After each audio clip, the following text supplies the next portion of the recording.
today I'm going to be doing a coaching session on what I think is actually probably the hardest spot in the game tree for 6 max cash, which is blind versus blind single raise pots. The rake structure that we've solved the pre-flop blind versus blind for is going to be 500 zoom, so that's what I'm going to be basing it off, but I think this is probably one of the most sensitive spots when it comes to what type of game you're actually playing. Obviously, the more rake that you're paying in your game is going to drastically increase how much you're able to profitably VPIP from the small blind.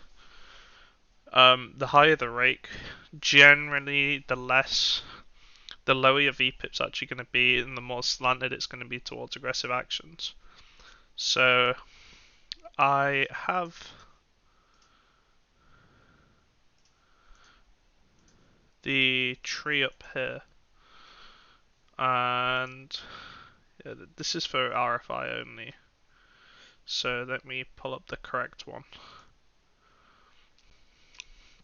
since there is actually some limping involved with a relatively specific subset of hands. So this is what the small blind range is going to look like. We've actually solved it to 3.5x blind raise first in size, which is going to change it a little bit from maybe different solutions that you've seen. But you can see that the majority of our range wants to just be opening, and then we have this quite clear subset of hands that really benefit from limping. Mainly just the bottom suited Broadway high-low stuff, like ace, the hands with a deuce in them that really really benefit from limping the most. Ace deuce through jack deuce suited, 10-4 suited, kind of just these suited high-low hands that aren't super strong and maybe can't profitably open in a blind versus blind scenario. King 6 and King 7 off, Queen 8 off, Jack 8 off. You can see that almost always it's the bottom pip of your opening range that wants to go into this sort of majority limping strategy. Ace deuce through ace 4 off, and then a tiny little bit of the rest of the offsuit ace x, and then you're balancing it by trapping some pairs at frequencies. Since we're only playing 14.5% total range limping, you can see that most of the time we're going to be raising, but obviously to balance out the hands that we want to play only as limps, so these like 10-4 suited, jack deuce suited, we're going to want to balance them with aces through 10s, ace queen, ace king, what we would consider our strong value range. So you can see against a raise pre, now is the big blind, you play a majority call strategy, around 15% 3-bet. Blind versus blind is kind of unique in the sense that it's the only spot in the game where you're opening the action out of position into the big blind. So it's not really a spot that has any sort of correlation to other spots in the game tree. You want to be playing a relatively polar 3-bet out of the big blind. You can see that we're 3-betting roughly 10s plus for value. Like, these are all quite clear. King jack suited, ace jack suited, ace queen off starting to mix, but I would imagine the higher the rake, the more you would see these hands that are mixing 3-bet and call goes more towards the 3-bet side of things. Particularly if you're playing on like Zoom or fast forward formats or Blitz on ACR, you're going to be paying almost always more rake than these sims. So I would suggest maybe looking at the 50NL solutions that are on DTO Pre. But you can see how wide we're supposed to continue here as the big blind. You know, basically any suited hand whatsoever. We're only really starting to fold, offsuit 6x, offsuit 8-5 off. The really bad stuff. And then our 3-bet range, we're taking as offsets these sort of high-low Jack X, 10x suited, splitting a bunch of the high-low, middling, King X offsuit, Ace 7 off through Ace Deuce off. These sort of hands that just have one kind of nut blocker and one kind of pure unblocker to the raise folding range. So you can see that when we 3-bet, there's the big blind. Almost all of these hands with 7 through 4 in them are always pure folding. So I think that's kind of an important concept that you want to take away, is that a lot of your offsets for your value range are going to be hands that contain these cards that unblock folds from your opponent. And not the middling stuff like King Queen off, Ace Queen off, Ace Jack off that people actually 3-bet too much out of the big blind, and you end up with a way too linear value range. So I'm going to go back into the limping node because I think this is sort of relevant as well to look at. When you continue here as the big blind, you isolate relatively polar. A lot of the low suited hands really benefit from isolating because they get to fold out. They get to fold out dominating offsuit combos. You know, hands like 6-4 suited, 5-3 suited just play pretty well in position. These hands with a deuce in them, the low sort of connected suited deuce X really like isolating. And then pocket pairs just play quite well. You know, these like deuces through 7s in particular really just like folding out overcards. So every time you fold out any hand with like a king or a queen, you're just automatically folding out a bunch of equity. Most of your checking now is going to be coming from these like middling suited hands. So you can see that the medium disconnected like King X through 10X suited is all doing a bunch of checking. And then a lot of your sort of middling offsuit Ace X, King 8 off. There's a lot of mixing at 100 big blinds. No one is going to play this strategy right. I wouldn't expect anyone to get properly their frequencies correct. So it's going to be important to pay attention to your HUD stats and see how people are actually deviating from this in game. But these hands like 9 deuce off, 8 deuce off, just these like complete trash hands with no sort of real blocker, double blocking folds, are just going to be checked back.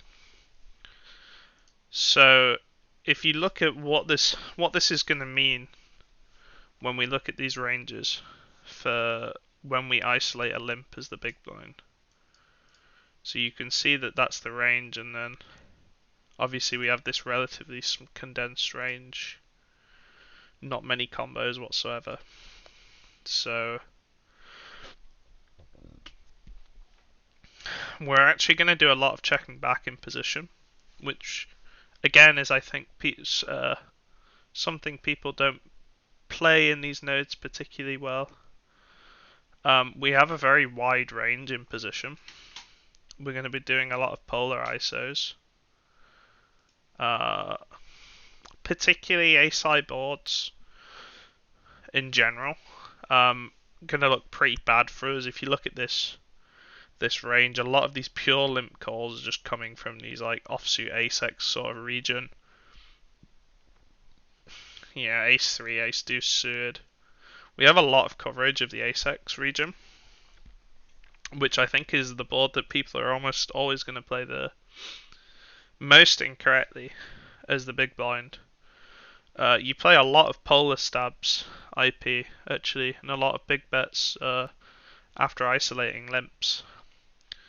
And then when you look at this region of hands that have all been folded out, you can see that we're going to start playing a lot of big bets as well on these sort of low connected and even disconnected boards like 5-3 deuce, 5-4 deuce, 6-4 deuce.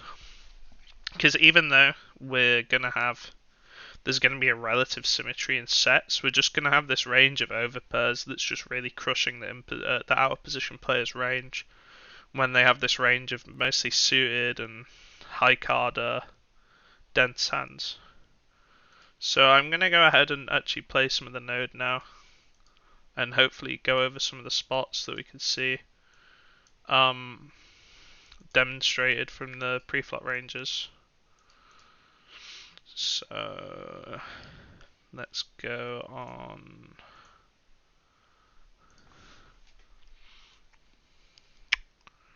single raise pot, small blind burn. A lot of my hands on this are in on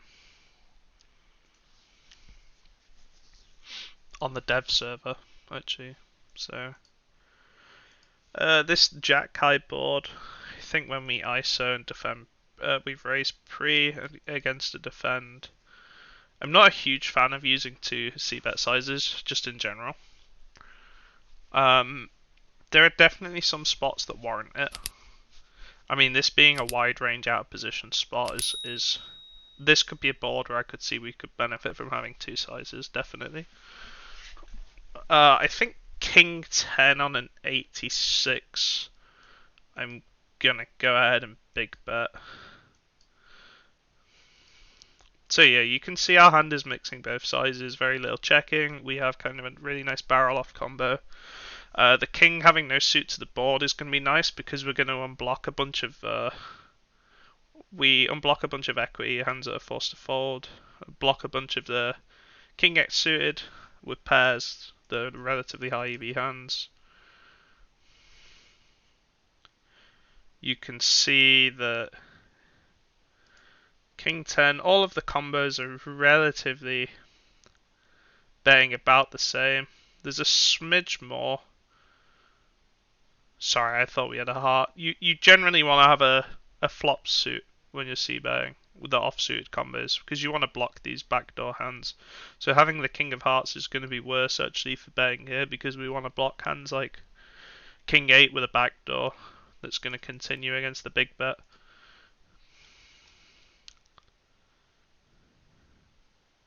So yeah, you can see King 8 actually the indifference threshold here. Where we're continuing King 8 when we have a backdoor flush draw. King 7 the same. So these sort of hands with the container, we have a 3 to a straight, an over and a backdoor flush draw, all kind of. This is a relatively common heuristic you'll find across a lot of spots. So like Ace 7 as well, you can see. These are normally a little bit stronger, but the 4 straight you're going to find around the 9-6 is generally going to run out to a higher straight. So your implied just isn't quite there, and you are going to have some reverse against the higher end. These even like Ace 4 for Ace Deuce with a backdoor flush draw, even though your ace is quite strong, you're just going to be you're going to be dominated some percentage of the time. Like your ace isn't going to be live, and B, you just kind of have weak. You don't turn very well. You know, other than a flush draw, you're not going to turn any sort of equity. So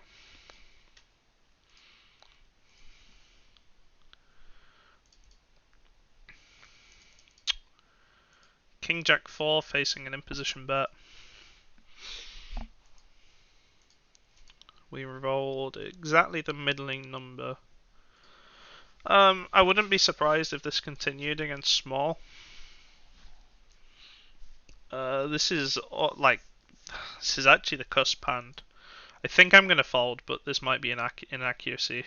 I think our turning equity when Queen 10 completes is obviously going to be kind of a big deal. Our 4 straight to Broadway, just not really very good. 10-9 is a very clear continue, obviously, but we have actual flopped equity with that hand. I'm gonna fold. This might be in this. Yeah, so you can see our hand is just indifferent. Like we don't have a very high EV hand. It's quite clearly the cusp, I would say, 10-8, which I think demonstrates how much you need to be looking for 3 straights. Honestly, when you're looking to actually hit MDF and hit defense frequencies against these small bets, you need to be looking for the properties of these cusp hands and how they correlate to the board. So 10-8 just going to be Actually surprised that 10-8 is a little bit cleaner of a continue than Queen 8. I thought maybe having the over to the Jack against, yeah, what is going to be a range bet, the double Broadway offsuit for the out of position player.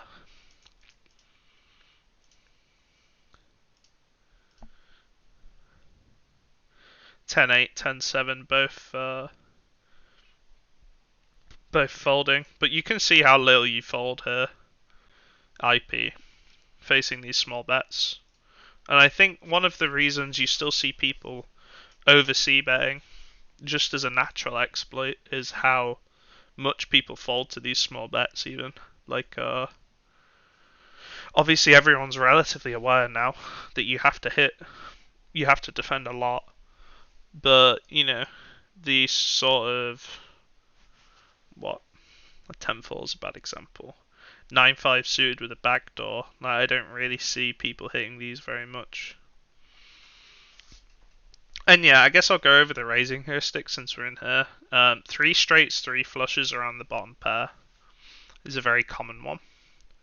You unblock a lot of, particularly on this because it's a 4, we have 5-3. I think unblocking all of the folds from our position is going to have... We turn equity relatively well. You can see that 5-3 of clubs is still doing a trace, but it's doing significantly less than the hands with a backdoor flush draw. When the stack to pot ratio is so high, you know, we're playing 17 or 18 SPR. Having a backdoor flush draw is just so important, and I think one of the ways that you can exploit people that are actually over c-betting, which I imagine on a lot of boards is going to be majority of population, especially at low stakes. You know, people treat this blind versus blind spot as similar to like a button versus big blind spot, or which is I guess maybe the closest comparison, but not really. Like blind v blind is so unique in the sense that you have to be so careful c-betting into an in-position player with a wide range who can just float wide and wreck you post-flop. So you can start playing these really small raise sizes with a bunch of these hands that want to continue with just relatively clean equity. You know, here we're playing a pretty polar raising range. You know, we're just raising really 2-pair plus, strongest top pair. Even King Queen isn't really strong enough to raise on this board because it's just such a crushing equity disadvantage for the small blind. But you can see that when we are raising, we're picking these hands that unblock all of the folds around the king and the jack, and particularly unblocking the ace highs that are going to fold. You know, the in-position player doesn't really have many hands containing a 5 or a 3 when you look at this portion of the matrix, compared to, you know, all of these like offsuit a6, like ace 8 off, and like, yeah, 10-6, like these hands that are just forced to fold now. This board may be a bad example, because it is just a natural range bet. But I'll try and hopefully we come up with a better example where in position supposed to be doing a lot, out position supposed to be doing a lot of checking. Just gonna fold here. Don't think there's any sort of real decision. Let's look at. So you can see there's 32% check going on this board. And a lot of the checking range coming from this sort of marginal, like, zero equity region, you know, 8-5 of clubs, 9-5 of clubs. Just these hands that are just worth almost nothing with regards to their actual share of the pot, you know. Sometimes I think one of the more important things to learn relatively quickly is sometimes you just have to give up the pot. Like, you can't just win every single pot that you play. Your hand is just simply not good enough to actually, you know, continue putting money in the pot.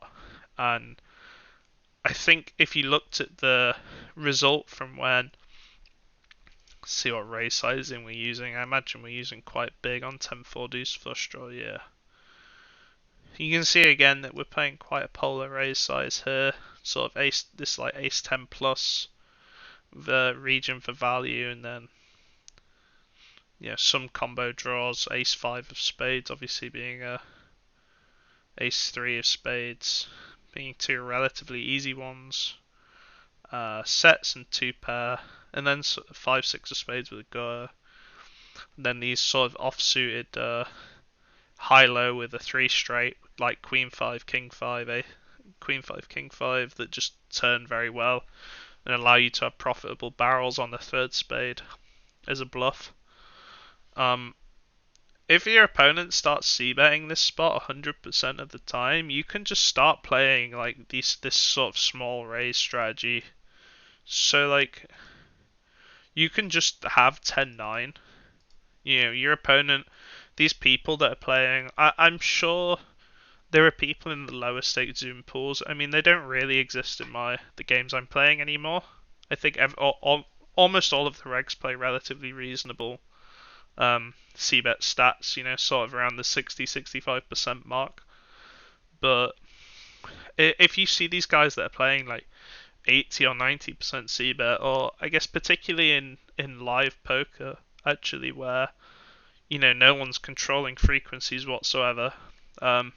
Very few people are actually randomizing, and people are just range betting every single board. I'm sure we've all played against people like that. You can just start wrecking people with these small raises that are like, okay, now what?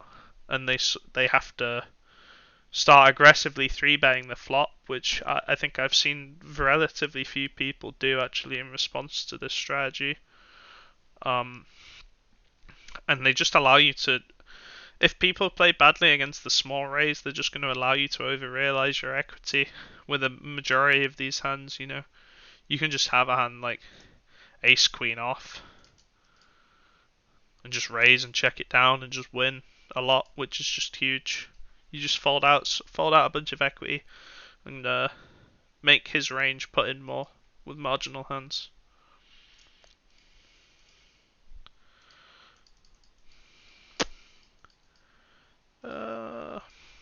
Ace 10. This is a board where I think we play big bet strategies on. We definitely get big bets in this board as the button. I think ace 10 good suits is just going to be big bet. Facing a raise, we have quite a clear continue here. No leads. Then we face a 9 on the river. This is kind of a weird line from the bot. I mean, when we bet big, he raises IP. He's kind of saying he has 2-pair plus, kind of. Maybe ace queen, ace jack. Ace jack seems a little bit thin, given that I'm supposed to check this flop a lot with my whole range. Checking and facing a bet. When we have a 10 in our hand, we're gonna block a lot of the bluffing range of imposition, which I think makes us want to block more and just kind of retain our pot share that way. We are going to have a lot of 9x, or a relative amount of 9x, that we put in our big bet flop node for this reason. I'm going to block, but I could see it being a pure check. And now the bot's jammed, and I am going to fold. I think it's just going to be a pure fold. Maybe we'll RNG some. Yeah, RNG some sort of calling strategy on the river. Obviously, we're in some complete noise river node just because this sort of polar raise from the bot into a big bet on the flop and check back the turn is going to be very infrequent. I've actually played a low frequency line with my hand.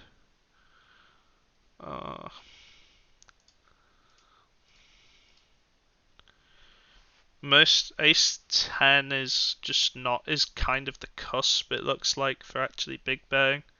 Seems like you just need ace queen plus, and then my hand is just going to majority small bet. So we're a little bit far off. Yeah, it's still a mix, so it's not atrocious. It's doing it some percentage of the time. But if we're doing this all of the time, it's going to be and it leads to us being quite imbalanced in our small bet node. And then yeah, you can see the bot's raising range is just ace 9 plus, and then using pairs a lot. I would imagine 8x of spades is a semi-frequent one. 7-8, 7-8 backdoor flush draw, 3 to a straight. Again, sort of the same heuristic I've talked about, where having a 3 straight and a 3 flush, just really good way to actually come up with a bluffing frequency for these offsuited combos. And then yeah, the bot has wrecked me. My hand is just a pure block on the river. That doesn't surprise me too much. You can see that when we have hands like ace 7 that unblock the majority of the in-position player's bluffing range, we do a lot more checking. And then yeah, I wouldn't have found this donk on the turn.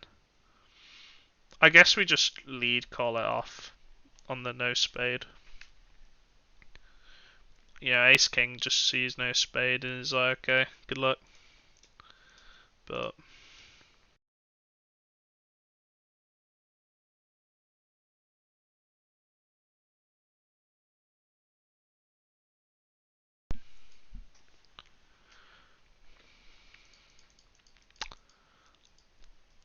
I'm gonna go ahead and pure bet this. Obviously, the double Broadway with a single low card is really good for us. Obviously suited, I think we'll do slightly less c-betting on the suited version of this board. I mean, we had the off-suited version a few minutes ago, and you could see that King Jack 3 Rainbow was a pure range bet. I think out my hand, even if there is some checking, I don't think it'll come from this hand category. On the turn, I would imagine we almost always split between these two options. I think my hand is just going to want to play for all of it. Yeah, the deuce of spades is kind of just a nice unblocker to a lot of folds. We just have the nut flush draw, obviously, so we have quite a lot of equity. Yeah, we're playing almost pure 2e actually with range. Seems like we're playing quite a lot more block on the double block on the turn, which I'm not sure I would have found. I would have maybe been checking a lot more of this Queen Jack region than I should be, and putting some of these bottom overbets potentially in a smaller size, like King 8. King 8's 2 pair actually, but like King 9, King 10. I guess maybe I would have put in this sort of B75 size, and then split. I mean, a good rule of thumb is that you almost always want a sizing with your range where you're able to be all in by the river.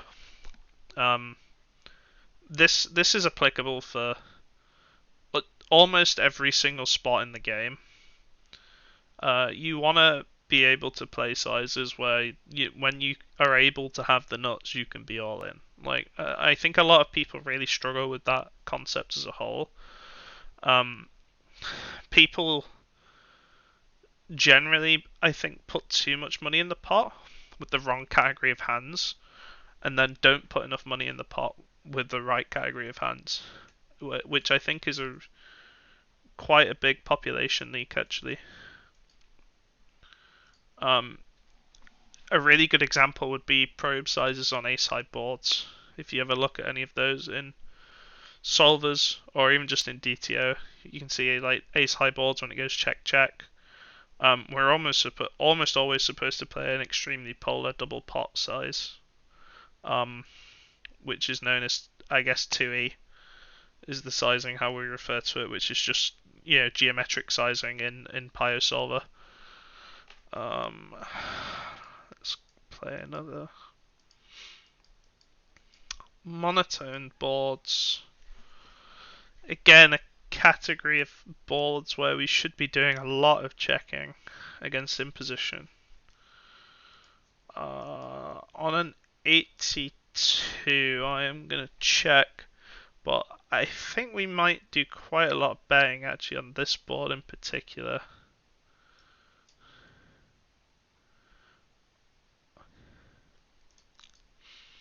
I think my hand is just going to raise on that number. I roll low for aggressive numbers just for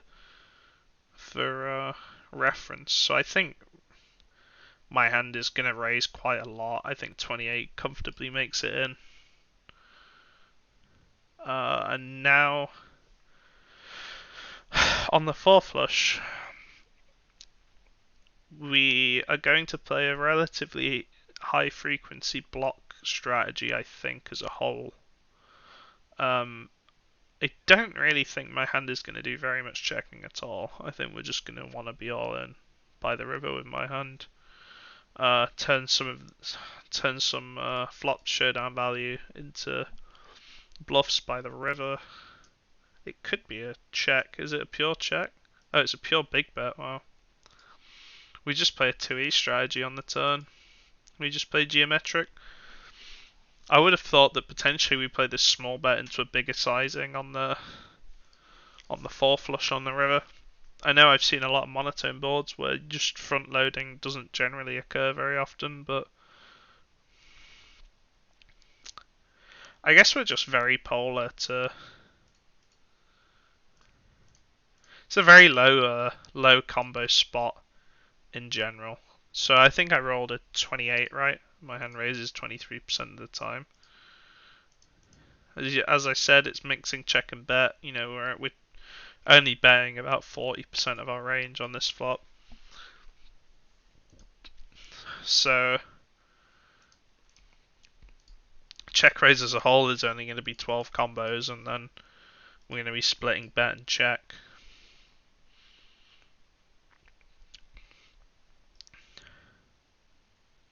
We just have this range of 2 pairs doing a lot of betting, which is quite common, I think, on monotone. Sets as well. Queens is just going to bet, check. Having coverage for the board pair is really important on 4 flushes. I think it's something people don't consider. Like, if you go and look at what happens in a solver when you're unable to have a full house, the bot will just be all in for like 10 times the pot. That's an annoying one. 4 flushes are hard.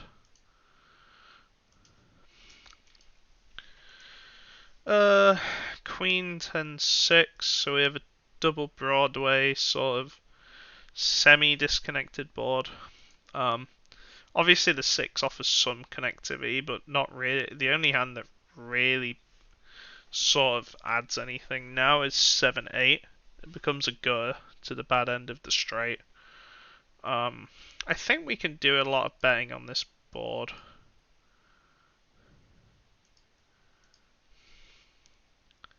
Yeah, it's close to a range bet.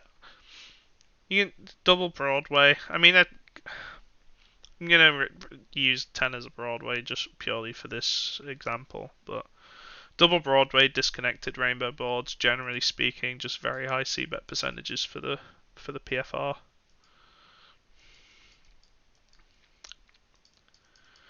Seven, 6. Small blind is checked, which I would expect him to do a lot of checking here. There's a relatively big asymmetry in 3 of a kind. These middling paired boards you have to be really careful on as a small blind actually. when you start lacking a bunch of trips just from not being able to raise enough pre-flop, so like king 7 off, not being able to VPip, jack 7 off, 10-7 off, like you don't have any of the offsuit 3 of a kind that the big blind's gonna have. Small one's gonna be doing a lot of checking, so I'm not sure how it will continue. I think my hand is gonna be almost always checking, maybe some small amount of betting with the jack of diamonds because we block some of the backdoor flush draw combos that continue the flop. But obviously having the king of hearts is not great. I'm gonna check on a 58, and then we arrive on the turn with king high. Now the question is if we want to bet small, just to retain our equity with king high, fold out some sort of But I think when we have our combos specifically, we don't really benefit from betting at all. We have bad suits for betting, for one, and we don't really fold out anything. We fold out a lot of hands that we actually dominate. So like we might fold out like queen jack off, which doesn't really, it doesn't do anything for our hand. If anything, it's negative because the river's going to be a jack and we're going to win a bit of 3/4 of the pot size bet against it. So I think it's always important when you're betting to realize what you're actually trying to put money in the pot against. So king jack in this spot, like we're putting money in the pot against to make hands that fold that we actually dominate a lot of the time. So we don't really benefit from betting very much. So I think I'm going to check again. And on the river, facing B75, I think I'm going to call. Have to be careful in these spots because it's kind of bait. Almost every hand that we arrive on the river with is going to have some sort of removal. Or is going to be like some sort of double high card hand where, we unblock these sort of counterfeit pairs like deuces, threes, fives. Not fours anymore. Having a jack maybe is bad. It's significantly worse than having a queen because I don't think queen high is going to be supposed to bluff. I think queen high is just going to take its pot share in a check down node. On a 92, I rolled really high. I could see this being a mix. And maybe with a spade I would call. I'm gonna... Oh, this feels really bad. This might be a mistake. Yeah, so I rolled a...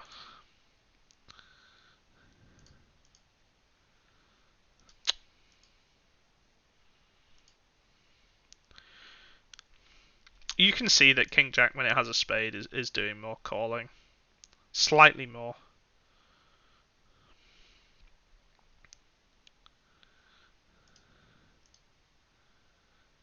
Yeah, King Queen never folding. Then King Jack, King 10. Kind of folding all the way down. King 9 calling a little bit more because 9x is just going to be underrepresented in the check down range of the out of position player. And then yeah, obviously we're not folding pairs or full houses or ace high. Just ace high is just too strong. And the bot actually bluffed us. So if we look at the bot's bluffing range, you can see that queen high is just mostly checking. Ace high going to be value betting against some worse king highs. And then we're just bluffing these sort of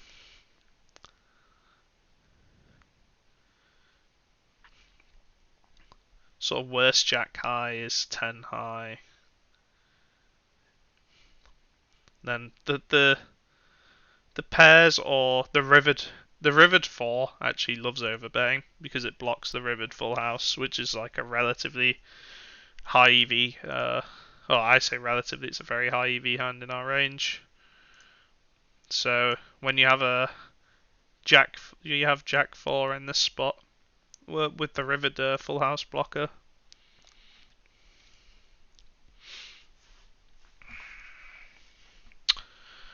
Uh, 10-7. I'm just gonna pure call this. I don't think my backdoors are clean enough for me to raise, especially not on a 31. I think if I'm raising, it's going to be like 10% of the time or something. Having both suits at the board is really nice, and that makes me want to raise my hand more. This is another relatively common trend you'll see across raising strategies in general, which is the off-suited combinations with the two suits to the board tend to be much higher frequency raises than every other off-suited candidate. Simply just because, I mean, it's kind of common sense. I mean, I guess you turn nicer, you almost always flop more removal for continuance range. I'm still gonna call on a 31. I might raise this one like 20% as opposed to 10, purely because I have the 7 of diamonds. And now the question is, when he checks, how much do we want to barrel on the turn? Obviously we have an amazing candidate to barrel with these two suits. I have rolled an 86, which I think makes me want to check back. Ace 10, I think, should mostly bet the turn. Having the 10 of spades is maybe kind of a fake blocker in this sense, since I'm not sure how much 10x of spades, or even hands with the 7 of diamonds. I think ace 7 and 8-7 are both going to be hands that will check the turn a lot. But you know, 7-6 of diamonds, 9-7 of diamonds, 10-7 of diamonds. Like, diamonds are a very clear barrel here. I'm gonna check. I think my combo will do a lot of barreling. Is it pure? Yeah, it's pure. That's annoying. Just going in all three sizes. It's annoying. I got baited by the high roll. I thought we might just give up our hand at some clip. 10-7. Yeah, you can see that it's...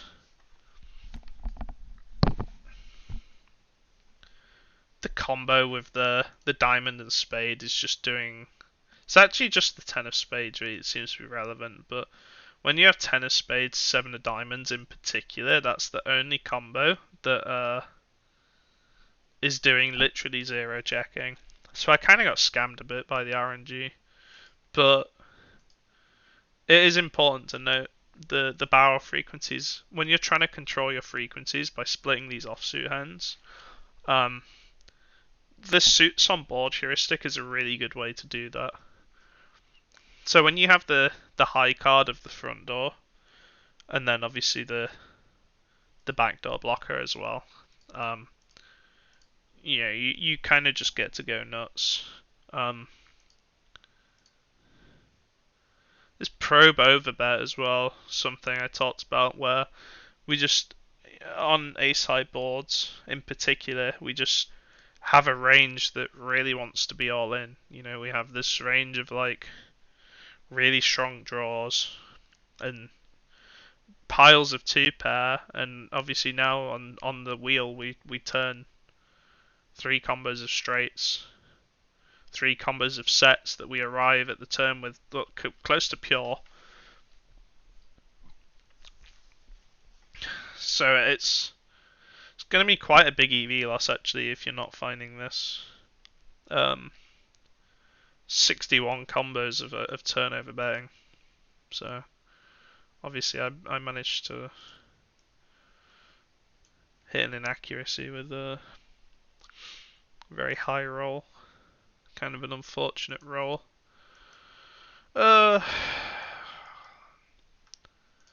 Just going to fold. This board is going to be a range bet from the out position player, which is why I'm sighing, because I think my hand is just too weak to continue. Just weakest queen high.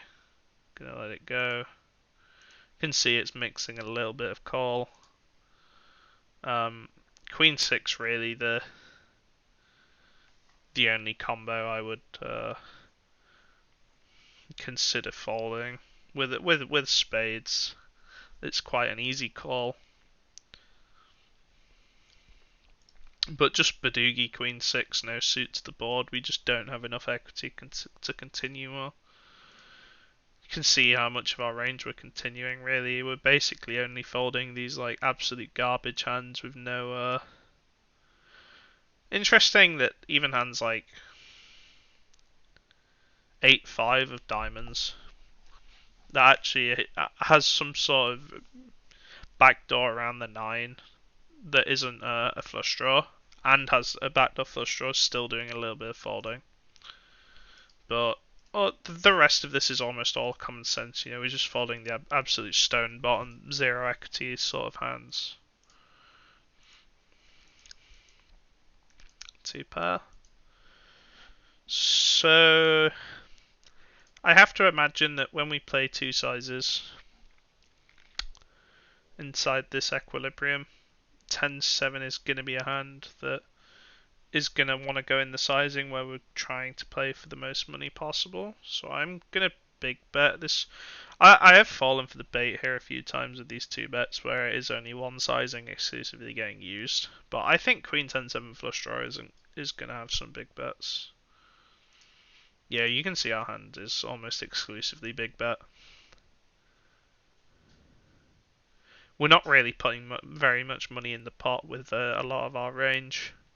Especially in position, we're just playing with hands that really want to play for all the money at some point later on down the line, or have some sort of strong removal.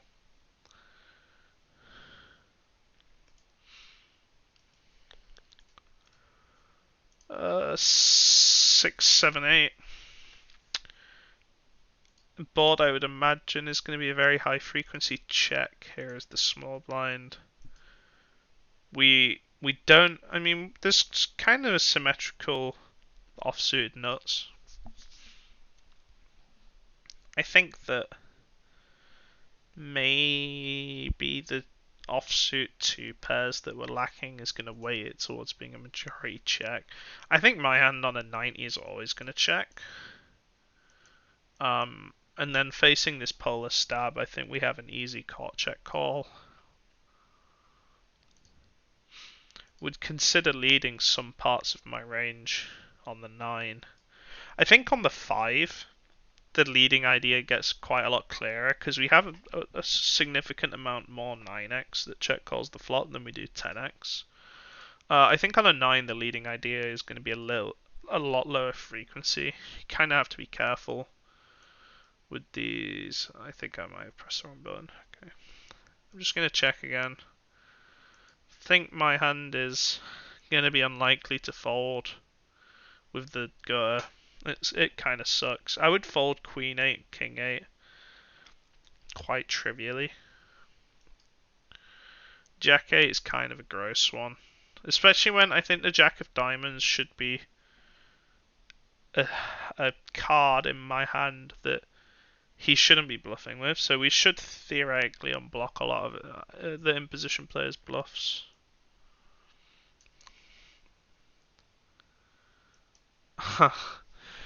Oh, straights on board. I wonder if we get donk jams here. I feel like no. I feel like he's going to jam and we're going to call with range. Oh, it does this. So I have quite a clear call. Interesting, it's actually mixing the river against B50. I would have thought this might be a spot where we are just literally supposed to fold range, but I guess that the call range, sorry. But I guess that in position just has enough 10x to make this not true. Let's look at the turn. Majority of our flop ideas were right. We're doing this sort of high frequency checking. So a little bit of small betting. Mainly around hands with stronger equity or stronger draws than our hand, which is just Jack 8 suited. Yeah, just almost overwhelming majority check.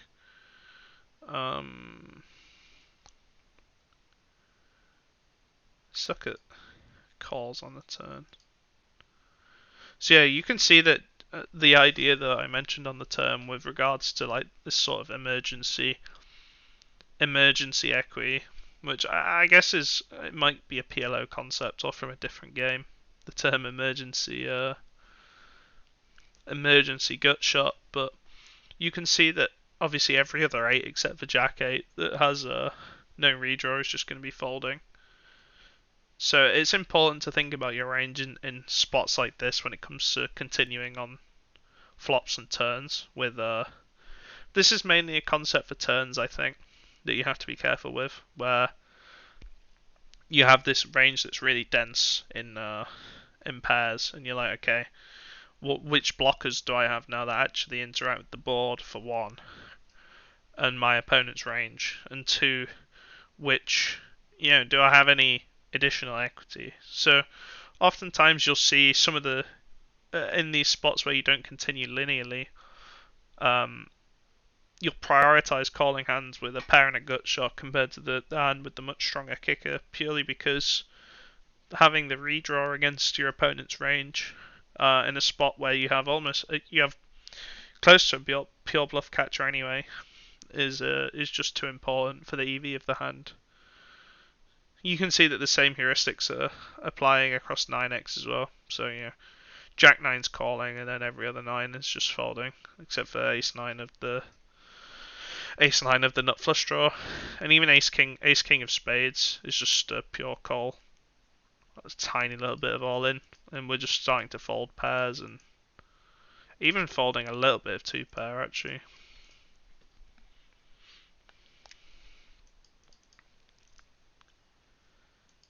Eight, 9, Jack 3 deuce. This is definitely not going to be a range bet board.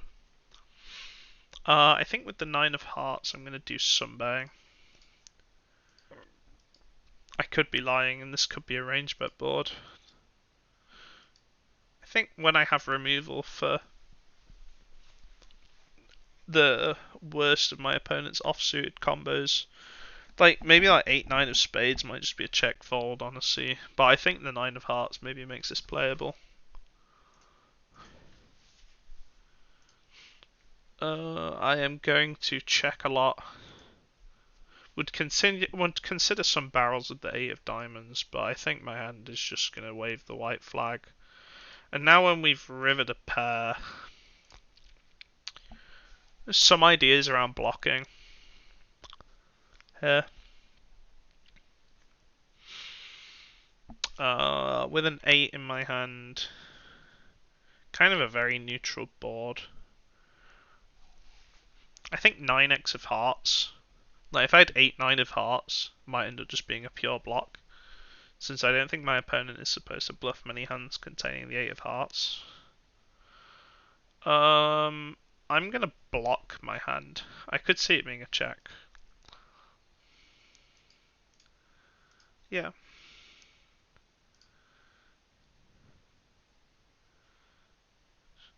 Just all 9x is just good enough.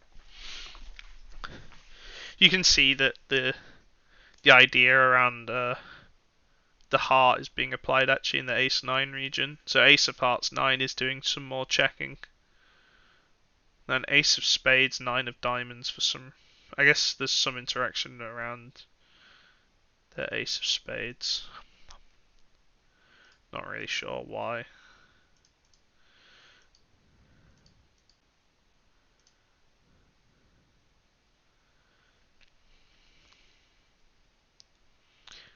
But yeah, you just have enough ace high and 3x and deuce x for 9x to just be a value bet. Quite easy value bet. So quite an easy spot to be too tight, I think.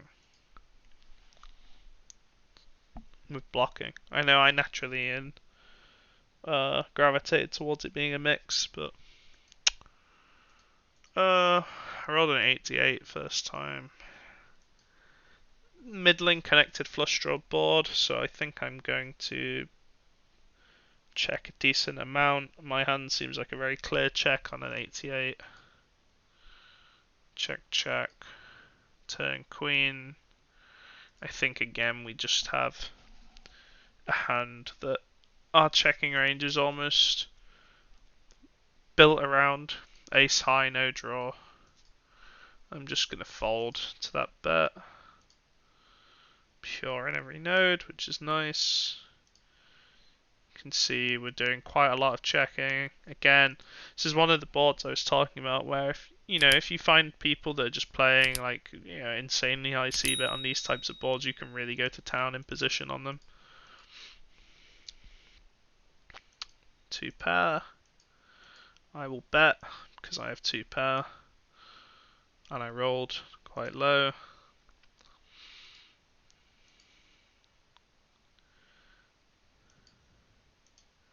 Now I'm going to check because I have ace king high.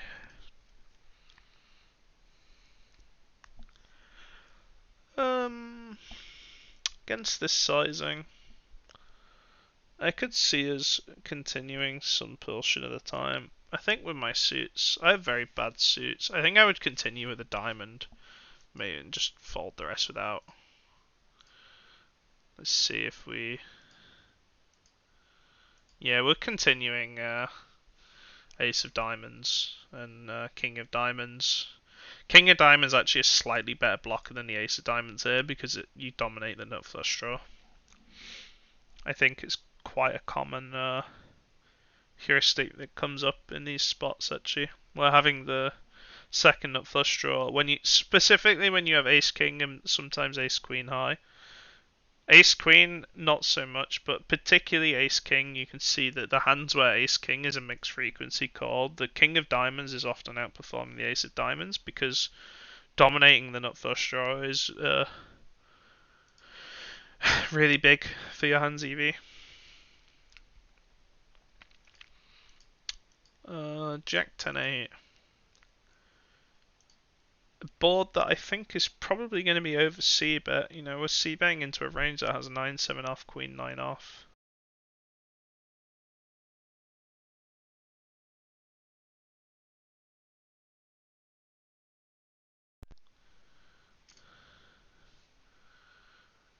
Gonna check.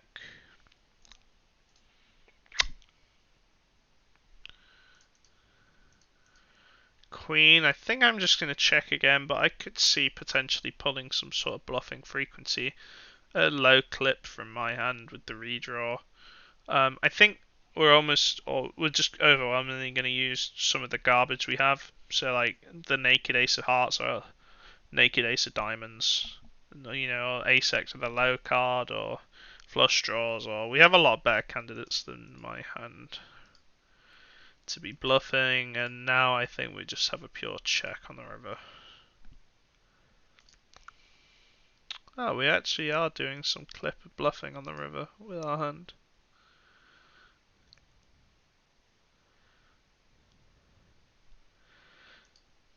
Seems to be suit dependent. Something around the 8 of we have king of clubs, 8 of spades.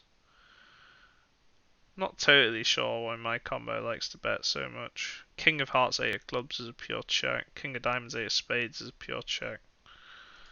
Not too sure where my bluffing frequency is coming from for that. Easy call here. I think probably a pure call. And a pure call again. Nothing too interesting in this hand.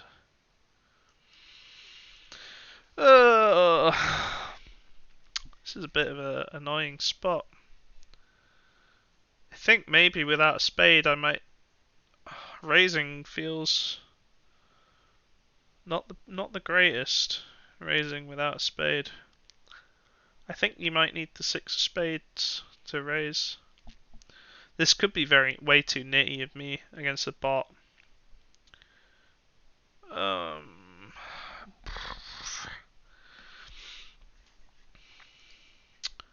It's not like the bot is bet. Like you have to think about what is bet calling. That's worse than a straight. And like, is there much bet calling the river? And there's obviously EV loss from reopening the action and getting jammed on.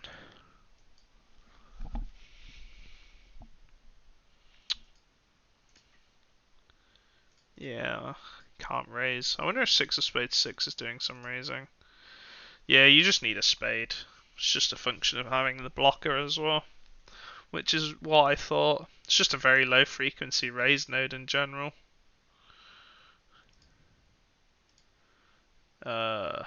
Like no jamming going on really. Oh well, sorry. No jamming going on with 6-6, but if we arrive at the river with a flush, we want to play for it all almost exclusively. Then you just take a pair, King 7 with the King of Spades. Relatively easy one to find, I think. So yeah, hopefully that taught you a bit about blind versus blind strat. I think it's still a spot. I would definitely drill it a lot. I think it's maybe the spot that people are blundering in the most. That being said, it is a spot that comes up relatively infrequently, especially if you're playing Zoom or fast fold games. It comes up, you know, way less frequently than all the other spots. I'm a big fan of just drilling single raise pots in general. If you go and look at the portion of single raise pots you play in your games compared to playing 3-bet, 4-bet pots plus, I really think it's a mistake, especially if you're starting out, to just be drilling these big pots. Obviously, the EV loss in 3-bet pots and 4-bet pots is bigger, and you're going to be making mistakes in them if you're not studying them. But you're playing so many single raise pots, and they make up such a huge portion of your win rate that I think it's a mistake to not be mastering them before working on other things. So thanks again. Hopefully you guys pick some of this stuff up. And yeah, thanks for tuning in.